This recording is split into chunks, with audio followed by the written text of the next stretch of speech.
here to chat about working in the open, one of those things that sounds like it should be really obvious and everybody wants to do, but how do you do it? And how do you do it consistently? Which I feel like is hopefully the answer that I'm going to cover today. So who am I? Why am I here? As Ross was saying, my name is Robin Barclay from Third Sector Lab. I am the facilitator of Third Sector Lab's Open Working Programme. It started in 2022, is that right, Ross? 2022? And we've taken, I think, around 120, I should have had my stats ready, different charities and third sector organisations through the process of learning how to share their work. I'm also a content designer, so I work on Third Sector Lab's websites. The reason that that makes me a good person for this job is that my job is helping people to understand what you're trying to say. So that kind of is a theme across my work and makes me probably uniquely placed for the Open Working Programme. Here's a wee picture of me at a lovely event we did with Codebase, just in case you couldn't see me. A wee accessibility note, we are going to share the slides with you afterwards, so please don't feel like you need to write down every single thing or take too many pictures. You're welcome to, but sometimes that can help with understanding, but just so that you know, you don't have to. Lovely. Can I get a temperature check of how well people understand the concept of open working? So if you get it, you're up here. If you are kind of like, that's what that noise really sums that up. And if you really don't get it, down here. Can I see? If people are able. Okay, we've got a lot in the middle. Okay, you're well placed for this talk then. Lovely. We're going to break down what is open working. So, what we mean when we say open working, it's quite a lovely big concept, but to make it into something real, we talk about week notes. So that is, blog feels like a dirty word, but what we mean by week notes is that kind of middle length content that is breaking down what you're doing on a week-to-week basis. For different people, this can look different. People have lots of different structures, they cover different topics, but the point is to share what you do incrementally throughout the time that you're working on it. So that could work for a project, that could just be your day-to-day. It's a great tool for self-reflection, but it's also great for other people to be aware of what you're doing. Open working is all about saving time. It's about saving time for you, and it's about saving time for the people that need to read what you're doing. But we'll get into more specific examples right now. So I'm going to show you an example from the British Film Institute. I'm hoping this is going to come up nicely. I think it is. This is part of their funding agreement was that they had to work openly. Their funder needed to see what they were doing on a week-to-week basis, and this was their answer. They put together a weekly blog that is inside the archive, and it's about taking what is quite complicated work and making it accessible to the public. So they've got an example here on how their collections team are using AI, which I think is applicable across the sector. You can see throughout they're a really good example because they show what they do. And sometimes this is really easy if you're doing a big event like this. Like my week notes will include lots of pictures of this. But sometimes the work is sitting at a screen and taking screenshots and making sure that you're covering what you're doing. Oh, gosh, I'll show you another one. This is Paul. He worked at, I can never, it's a Welsh word, CWMPAS. So I don't say it wrong. But he's really fantastic. He was one of the people that was on the Open Working Programme originally, and he's now been working in the Open for 2 years, and he publishes every week, sometimes more than that, just about everything that he's working on, in terms of, some of them are really big things, like he did a TED Talk and that was amazing. Other things are just like how to do co-design, or how to apply for a grant, things that he's doing in his day-to-day. I'm also going to pull an example from somebody who was on the programme last year. I feel it's easier to show the thing rather than explain to you all the grand kind of reasons that people do work in the open. So the one I want to show you is this one here. This is not quite the link I wanted to share with you, but Starkeeper from the Haven in Stonehaven, it's a small community organisation. They shared a post about how they're bringing on an intern and they want to implement feminist governance. And they shared in a LinkedIn post about that. So this longer form piece, which I'll kind of briefly show you, it's not very long, probably took about half an hour, 20 minutes to write. Starkeeper has shared that on LinkedIn, and so many people have replied. By working in the open, she has gone out, she has asked questions, she said, who is the best person to speak to about feminist governance? She's had the CEO of the Young Women's Movement contact her. I put her in contact with somebody that I knew that would be able to help. It's when you go out to your network, you don't know what's going to happen. And by working openly, you can get input that you would never get behind closed doors. So I like that for that.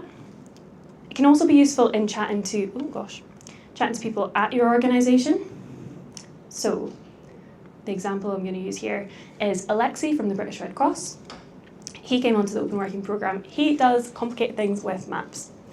And the way that when he started the programme, he wanted to communicate with other people working on the same kind of work at different organisations, but also with his colleagues who didn't really understand what he did. And week by week, he would go through and really break down kind of complicated jargon so that other people and his funders and his colleagues in the sector and in his own organisation could really get what he was doing. So we're almost back. Lovely. Why should you work in the open? So hopefully that was a range of roles there. We had a mapping software person, for lack of a better word. We have the CEO of the Haven, and we have Paul, who is a kind of delivery manager, lots of different roles. In terms of why it's useful, I think I'd like to, this is a concept I've taken from Giles Turnbull, who led the Open Working initiative at Government Digital Services. And he talks a lot about making sure your content is in layers. So nobody has enough time. Please put up your hand if you feel in a week that you have extra time just to read what everyone else is doing and you just love to... No? Okay. So I'm going to actually come around here and point at these layers because I find it useful. But for anybody that maybe can't see, I'm pointing at kind of top to bottom. Your top layer might be a really short social media post, like a tweet or a whatever you call a blue sky, or whatever that kind of short 150 word, this is what we did this week. And in the middle, you might have a longer form LinkedIn post. That might be a couple of paragraphs, what you've been doing, still useful.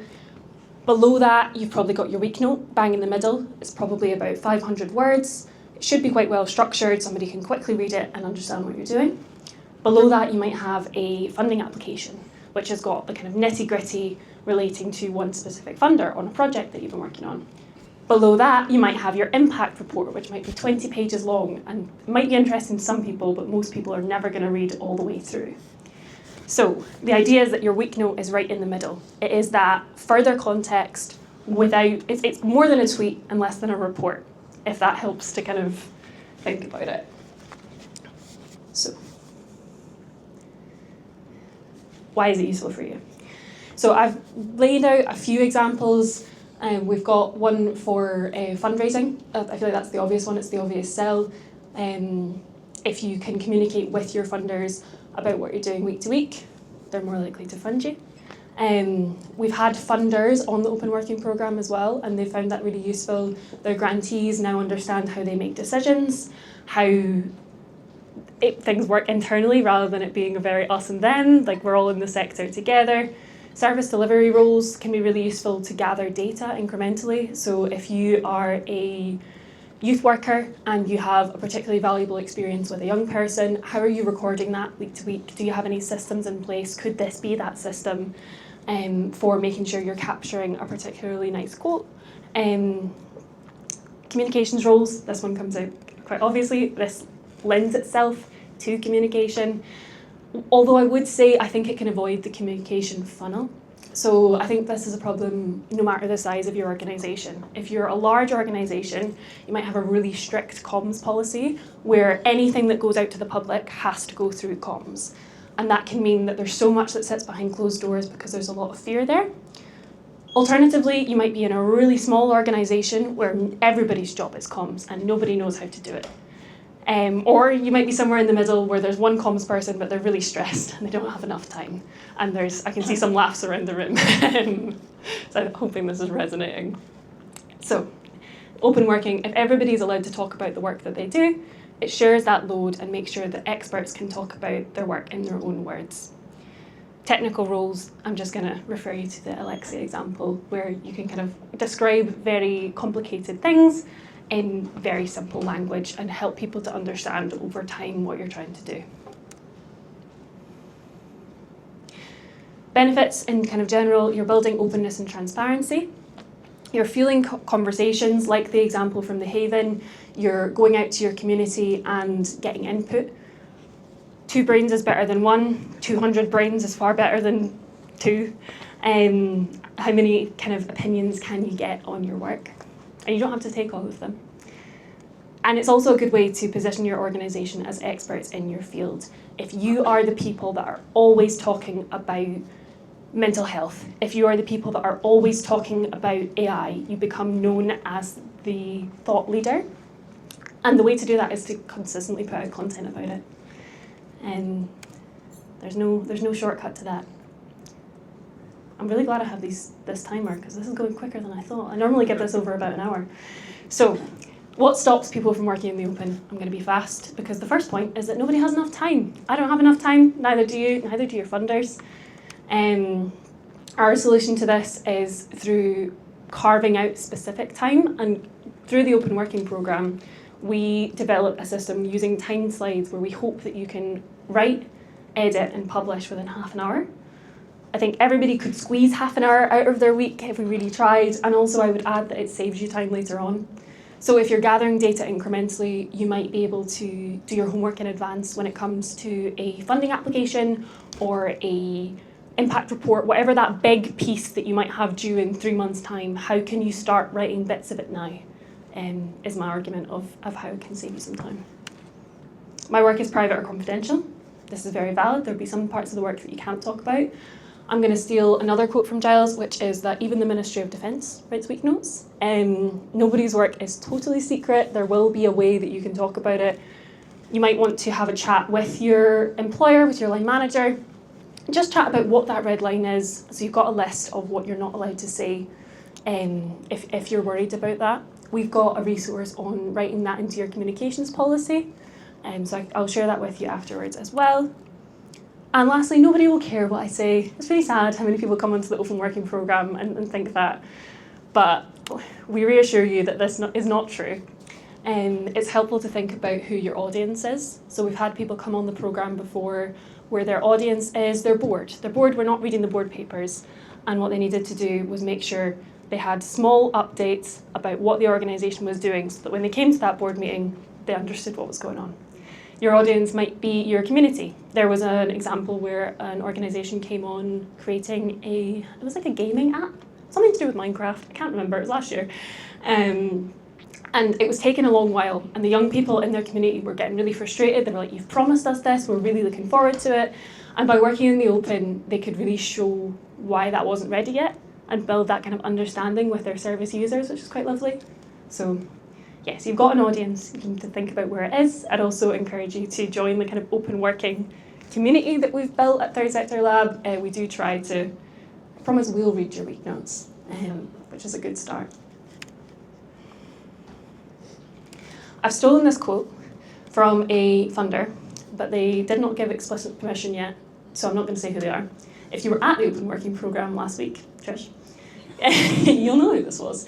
But this was one of our funders who was on the programme. It was really useful for her to come out and say, I look out for week notes. I look out for your kind of social media posts. I find that funding applications are full of jargon and complicated language, and I don't think that gives me a good idea of what you do day to day. So I thought that was quite a nice one. And then a quote from somebody last year was that something that freed them to talk about their work was that they're not speaking as their organisation, they're speaking as yourself, like a human that works there.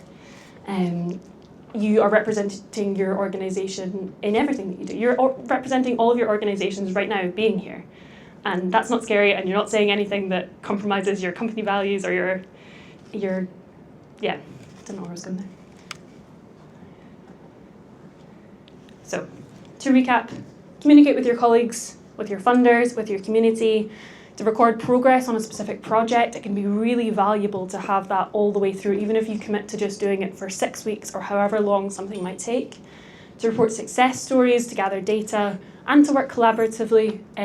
That example from The Haven is my favourite in terms of none of that would have happened if she had had those conversations behind closed doors. So I've got 4 minutes left. How do you actually get started? So what you want to do is decide your focus and your limits. So are you focusing on that 6-week project? And what are you not allowed to talk about? Talk about it with your line manager. Think, what is the kind of red line for what I'm allowed to share? Think about your platform. So is it going to be LinkedIn? It often is. Is it going to be Medium, which is a blogging platform? Is it going to be your website blog? Are you going to bring your blog back to life? So many blogs are kind of wastelands.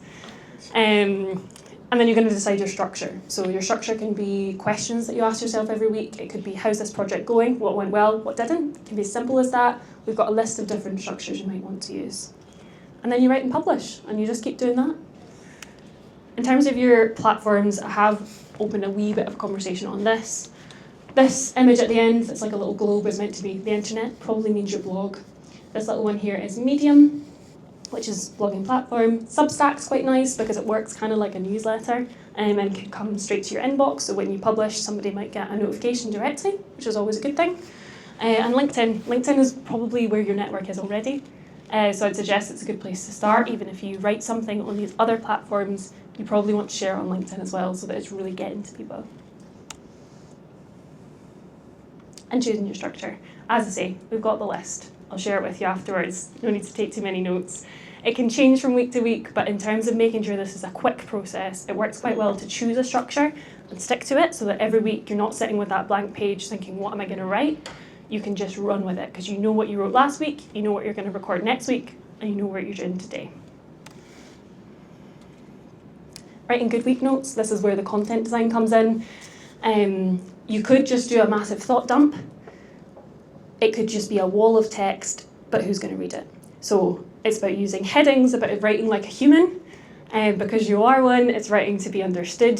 It's also writing first and editing later. That's a huge thing when it comes to saving time. We've had loads of people come to us and say they found the open working programme useful because it's given them that structure to just write and get things out quickly, even if that's not their week notes, even if it's other things that they have to do for their job.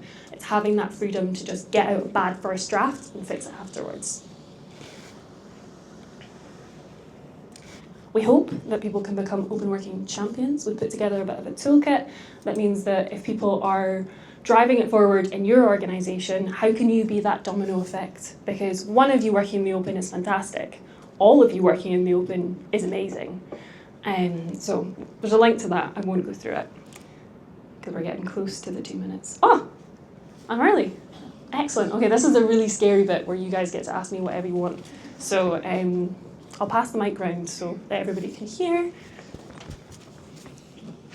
Thank you for that. If you're trying to implement this like in your organisation, how do you get your colleagues on board? Good question. So I think the answer is examples, which is why I guess the structure of the presentation was the why and then the how. I think we start with the why. People get kind of hung up on the how because they might see you writing week notes and go, oh, that's really cool, but why? So I think showing people where it's worked really well, where there have been success stories, and also kind of leading by example as well. So we found it works really well when leadership get involved as well, when kind of CEOs are the people that start, and then it takes away that fear of, oh, I'm not sure I'm allowed to do this, because if leadership are doing it, then everyone can. Does that answer? Yeah, and actually our CEO kind of does do it. It's definitely a thought dump, but so. Cool. Okay. Then you've got questions. What I've got two. First one, what do you, if someone's having a really hard time and they're like, I sat at my desk today and I cried, times 5. Like how, if someone's going through a hard time, or I'll say they start out really well and motivated and they're performing, people have hard times, right? So how would you explain that or address that? Second one, have you thought about tying this into careers advice in education? Because 9-to-5 jobs don't exist now, right? Yeah. But if I explain a portfolio career, I can be like, well, there's what my week looks like. Oh. No, don't worry, that's not for you. Okay.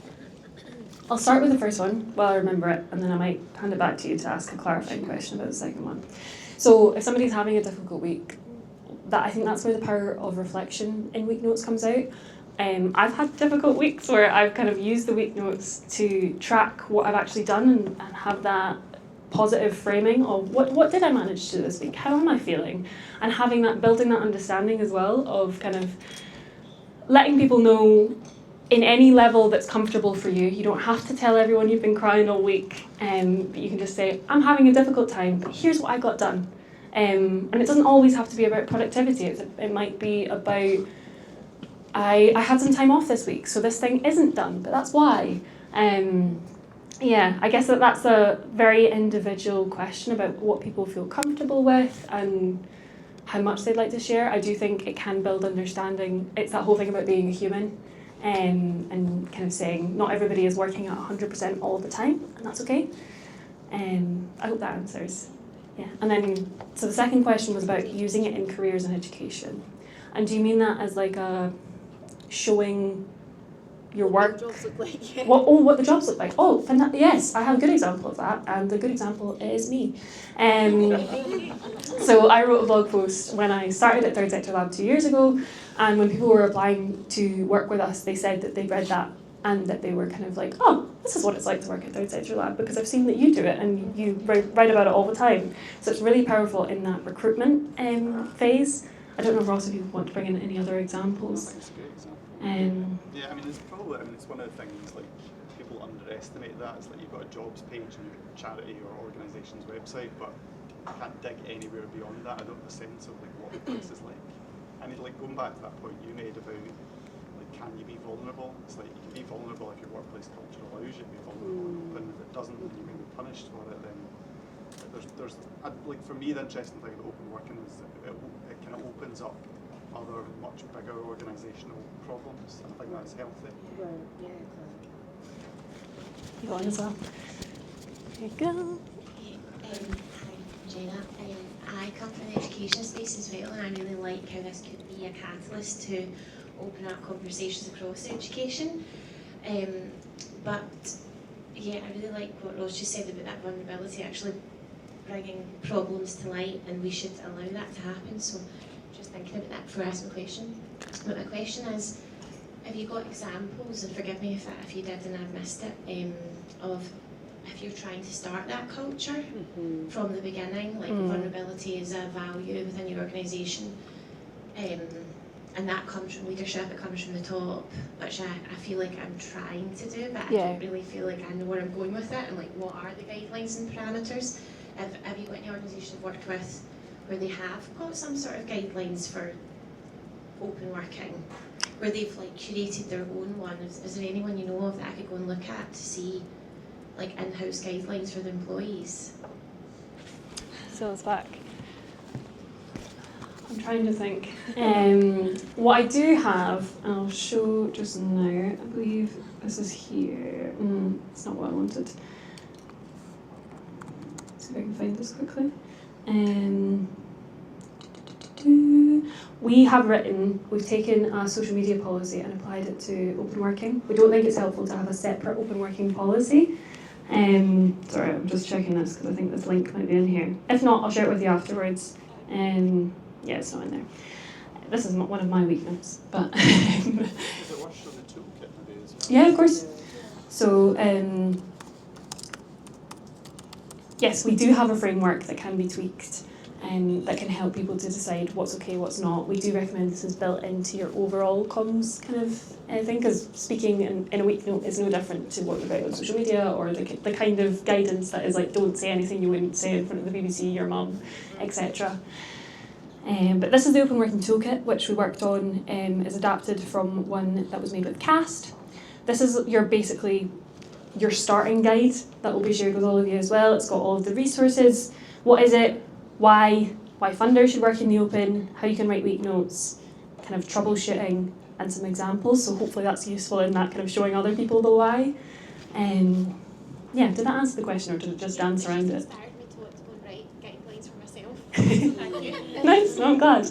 I meant to put on a timer. Are we? Okay, we've got It's all right. 4 or 5 minutes. Oh, amazing.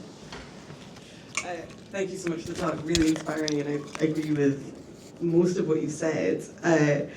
My challenge is, so I work in a startup, and as an organisation, we are incredibly time poor, and things are also very chaotic. Which means that what is true today what is true this morning may not be true this afternoon. And so I guess my question is twofold. First of all, we'd love it if you could speak a little bit more about how to write the week note efficiently. I've had week notes that have taken me an hour and a half to write at times because things are very complicated and it's hard to go and dig through everything that we've done. But then secondly, what about examples of risks in terms of the trade-off between that half hour that I'm writing on the week note versus something else that I'm doing, or accidentally, giving away too much information. I mean, I have colleagues that argue that because we all do a lot in my org, people get distracted by saying, oh wow, you're working on that really exciting project, let me help, and then I'm pulled away from what I'm already doing. So it's risks and how to write the week notes efficiently. Okay, excellent. In terms of writing week notes efficiently, one of the biggest things I would say is collecting things throughout the week that you would like to include.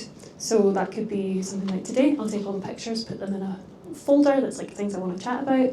It could be any specific feedback that I get, anything that really on the day made me feel like, oh, that was really valuable. Whatever you're collecting, make sure that you're doing it as you go. So it's not a Friday afternoon, what did I do this week? Let's look at the calendar, what's useful? Saves that kind of thinking time. So things that you can gather, think of it as a bit of a scrapbook, and you don't have to put everything in, but better to have it ready than not. So I'm going to speak about innovating for impact, and it's nice to see some familiar faces in the room, but it's great to see lots of faces that I've maybe not seen before. So thank you for taking the time to listen to me. So as Ross said, I work at Strathclyde University. Before I had this ridiculous Professor of Practice title, I was the Chief Executive of the Student Association there for 8 years. So I took the union out of its grotty, very memory-filled building in John Street. For anyone who's been in and around Glasgow for any period of time, you may have a John Street story. Your parents will certainly have a John Street story. And I said Ross unfortunately closed that building at the start of the pandemic, and it never opened up again. But all good things do come back, and so the building is actually getting turned into an innovation hub.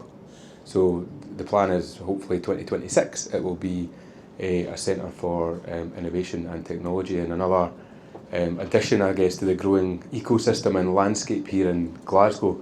And so really I want to talk today about how maybe you could get more engaged with the university and what the role of universities are. So quick show of hands, who went to university in this room? Okay. Who still has a relationship with the university that they went to? Okay. Reasonable. I don't think we do it as well as people do it in other parts of the world. I think America does that alumni thing very, very well, and they will get your money off you and help you invest in programmes. But Strathclyde obviously has about 60% of its students are kind of from the west of Scotland, and so really we shouldn't have an excuse for not staying engaged, but I don't think we've done as good a job as we could have over the years, but there are opportunities, and I guess I want to chat a wee bit about social innovation. So I've got a role at the uni which is around establishing our 7th cluster. So we have these industrial clusters at university, so you've got the 4 faculties, and then you've got centres and institutes that are within the faculties, and then we've got these clusters which kind of live up at the kind of tech zone. So if anyone's ever been in the technology and innovation building, so we've got clusters around space and advanced communications and quantum and AI and things I know very little about, but I do know a little bit about social innovation and working with the third sector and the public sector. And really, we're kind of looking for where are the opportunities, the products, the solutions to tackle some of society's greatest challenges. And we've got 3 at the moment in the cluster. We've got 3 pillars. So one's around inequalities. That's everything from poverty, health, digital, the rural-urban divide. We've got a strand around mental health and well-being, and we've got a strand on communities and citizens. And there's lots of room to play in and around those areas, and we're bringing on board what we're calling social mission partners. So the university's always been very good at its industrial partnerships. Anyone who's ever been in and around Strathclyde, I think that's kind of what it's known for. It's connections with industry, the practical application of the degrees that people get. And we're really trying to take that into the kind of third sector and public sector. So actually this week we signed our first social mission partner, who was the Glasgow Science Centre, who we've done lots of work with, and who hopefully you've all been to and engaged with. But they're fantastic in terms of like open research and public engagement. You know, they're probably some of the best at kind of explaining how the science is going to impact the world in which we live. So we brought them on board as a social mission partner. We're working with others over the next few months to bring them on board. And part of that is to really create opportunities to look at how we tackle some of these problems. So I've put slides up. I'm not going to speak to them massively. They're more like an aid memoir for me and some information for you. But really we're trying to look at how can the university play its role as a civic institution here in the city to really tackle the challenges of the future. And in many ways it's a place-based approach to innovation. Like Strathclyde, maybe its greatest gift was its founder kind of endowed it with this space in the heart of Glasgow where we sit in amongst some of the most deprived communities in and around the city, but we've got these great transport links. You know, we're known as a place of useful learning, but actually there is so much that goes on in and around the university. And I guess today I want to chat to you about the opportunities that you might have to come back in, you know, in a work-related capacity, in a lifelong learning capacity, or maybe in some other capacity. And so, you know, some of the core elements that we're looking at when we're looking at social innovation, and, you know, I think there's quite a few of you here with a tech background, I hope, because I certainly don't have a tech background, but it's how do we use technology for good? You know, how do we actually take the technology that we've got and put citizens at the heart of that? So we've got, you know, I think there's a challenge that we face at this moment in time where we've got a very consumer-led society.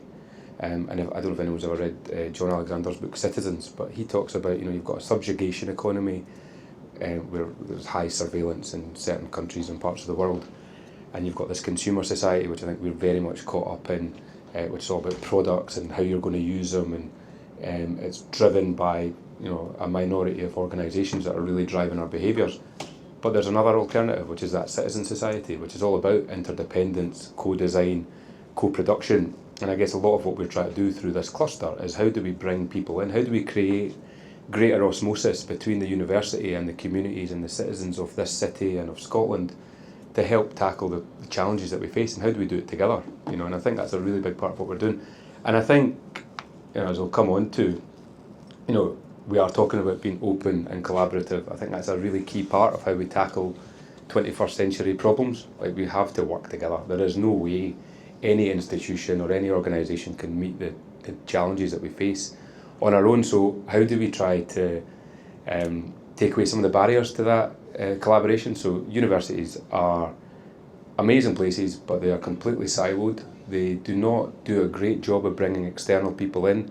From the minute you open your laptop in a university building, you know you're not welcome if you're an external person, because you're not on Eduroam, and we are, and we're on the super fast network, and you have to go on the crappy guest Wi-Fi. Right? And I think little things like that, though, I think really matter in terms of collaboration, right? A lot of our spaces aren't fit for purpose anymore in terms of, like, this is a great, I think this is a great space. And some of the design that we're doing for this new innovation building, actually, my design kind of reflects this. It's like an open cafe area, it's a place to mingle. I think proximity is such an important aspect of good collaboration. So how do we create spaces where we can all rub up against each other, where you're going to meet people from different backgrounds, you know, different faculties and interests, but also where we can bring external partners in, and that you want to hang around. So you're not just in for the meeting, but you're like, oh, the coffee's actually really good, and I can get on the really good Wi-Fi, and there's places to charge my phone. And if it comes to things like finances as well, like sometimes organisations, we fall at our first hurdle when we're collaborating externally because we can't share finances, like getting a bank account open. I've got a colleague at another university. She spent over 18 months just trying to get bank accounts open between two very large public sector organisations. So how can we create a much better environment for collaboration? You know, and I think there are opportunities here, even amongst yourselves, where some of you are collaborating, you know, in other places and spaces, and, you know, what are the lessons from that we could learn in a university environment? And, you know, there's also this sense of how you build and develop assets, and where does the IP lie for that now? If you do a degree at university, you probably don't come across the commercialisation team very often, but there's a whole team in pretty much every university. There are entrepreneurs in residence now in pretty much every university who are there to help support the development of IP from academics, but also from students and from staff. And so we're looking at new products, new services, new processes, how we take new elements to market.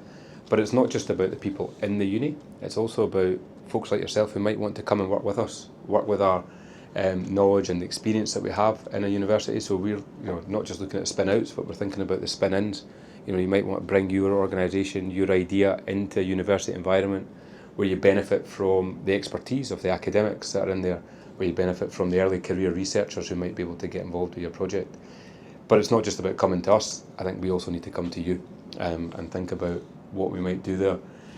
And one of the ways we do that at Strathclyde is we're the anchor tenant at 2 of the innovation districts. So there's 3 innovation districts across Glasgow at the moment. Strathclyde is the anchor university in the Glasgow City Innovation District. Not sure if the boundary quite gets up to here, but you're certainly Innovation District adjacent. And then you've got the Advanced Manufacturing Innovation District out by the airport, which is where the National Manufacturing Institute for Scotland sits, and there's a whole load of things around precision medicine and life sciences and things that are going in there over time. And then Glasgow University have got the Riverside Innovation District, and anyone who's spent any time in the West End recently will see that whole part of the city is completely transformed in terms of the new buildings and the work that's going on at the Western. But now with the new bridge, they're really doing stuff out in Govan, and they're right embedded in the community there, doing some really, really interesting work. And so I think we're in a really great place in Glasgow. It is Scotland's best city, obviously, but we've got these amazing institutions, right? So you've got Glasgow Caledonian, you've got Glasgow University, you've got Strathclyde, you've got the art school, one of the top art schools in the world, you've got the Conservatoire. So we've got this opportunity as well to bring the creative arts, culture, together with life sciences, with engineering, with humanities. So, and I don't think we do enough collectively across our institutions. We've got academics who will collaborate, but I think there's more opportunities for us to do more together.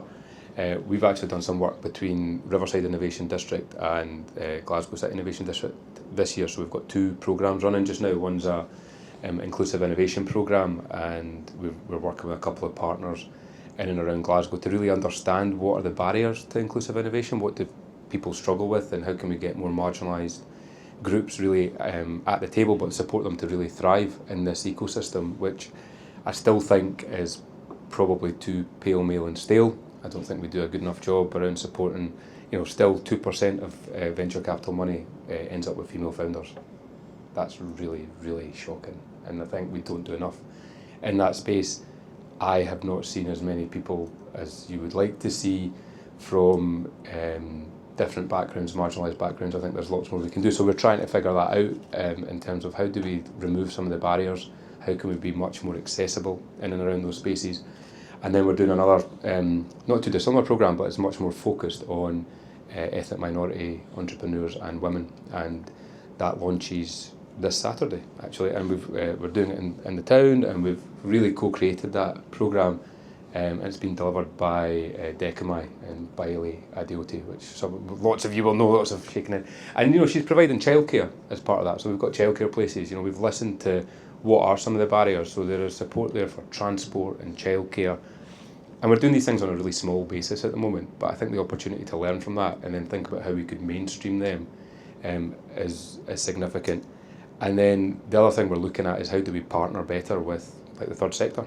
Because I think sometimes universities kind of go in and they get your data, because lots of third sector organisations have really good data because you're working in close proximity with people, and we kind of exit quite quickly, and it's not about building really good quality long-term relationships with service users and trying to understand the depth of those relationships. So we're doing some work with GCVS at the moment, again thinking about underrepresented groups, both from an academic perspective but also from the client side of that and the service user side of that. So there's definitely lots of opportunities that I'm trying to uncover through this social innovation work, but I only think it works if I can get up close with people who are working in that space. And I think, kind of to the point earlier on about discourse and disclosure, I think we've kind of got ourselves into a place where we're putting a lot of information out, we're all guilty of it in our organisations, but how proximate are we to each other and to our service users and to other people. And I think one of the things we try to do with the social innovation cluster is to try and just like create more friction, bring people together, try and get good ideas out there. And so, you know, I've talked a little bit, I've no idea of the time. Your timer was very helpful because I'm like the kind of person that can rabbit on. How am I doing? 20 to 12. Okay, right.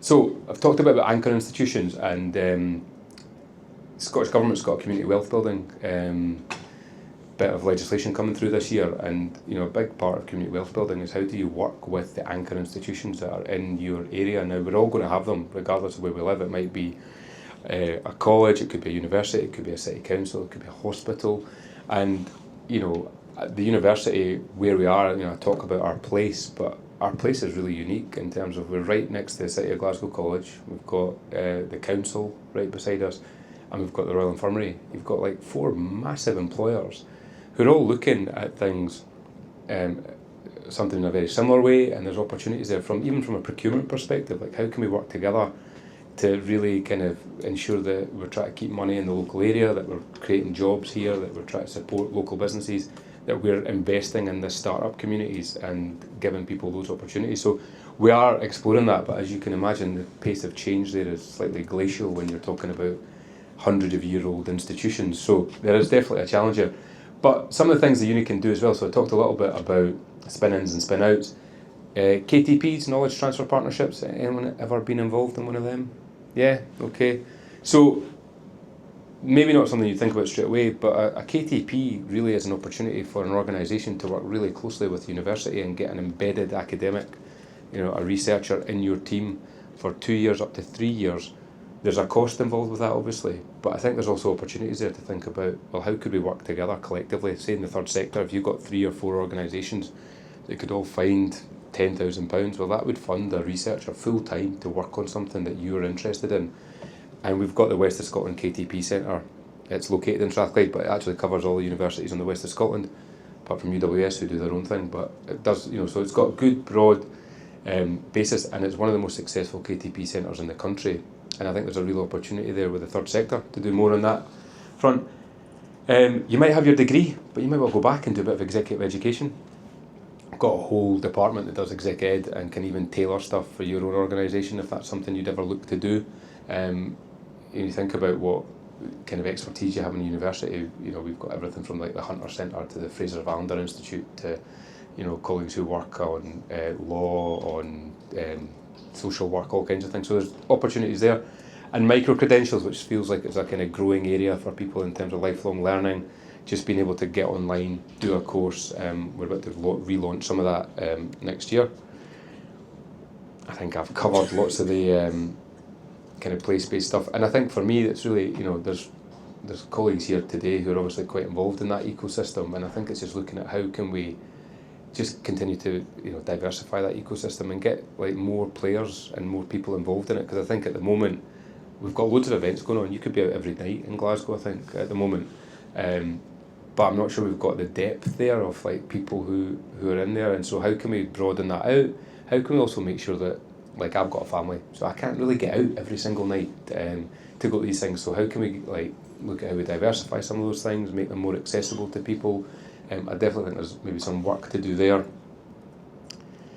I thought I'd put a slide up about AI. I know nothing about AI at all, but I think to my earlier point, I think we're in this kind of inflection point just now where there's an opportunity to really put citizens and communities at the heart of some of this stuff and think about social cohesion and how we might use AI as a tool for good, how we might use it to actually support us in terms of big data and actually try to get ahead on health inequalities and try to tackle some of the real challenges that we face.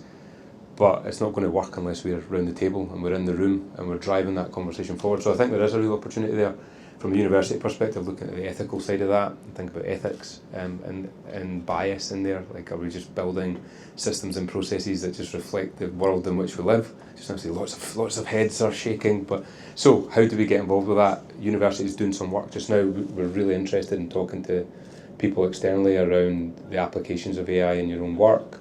There may be opportunities to work on kind of joint projects. We've got colleagues who are doing a lot of Earth Observatory work, satellites, looking at stuff, human rights, all that kind of stuff. So there's definitely, I think, if you want to have a chat, I'm more than happy to have a blather with folks. And then, yeah, some of the barriers, I think, are really around, like, the finance. Like, how do you pay for some of this stuff? And, you know, even at the moment, I'm applying for things, but, you know, you make a loss on research in a university, so you'll only ever get funded to 80% of what you're putting in for. But there is funding for external partners, and I guess my pitch there is to say lots and lots of kind of research council money now is looking for external partners who are working in practice to come on board as co-leads on applications. So, like, and this is not just Strathclyde, get stuck into, like, your local institution wherever you are and go and have a chat with them, because they're looking for partners. There's all kinds of funding opportunities out there, but, you know, funding, I think, is a big challenge, and, you know, not to kind of dodge the kind of elephant in the room, but higher education's in a really sticky position right now. Like, funding wise, it's not an easy time to be in HE or FE. Money is tight, but there is still money there and there are opportunities. I think just the skills and training as well. Like, we've definitely got a bit of a skills gap coming, probably exists in certain sectors, and, you know, I think we need to do a lot more to kind of upskill people for 21st century roles in organisations.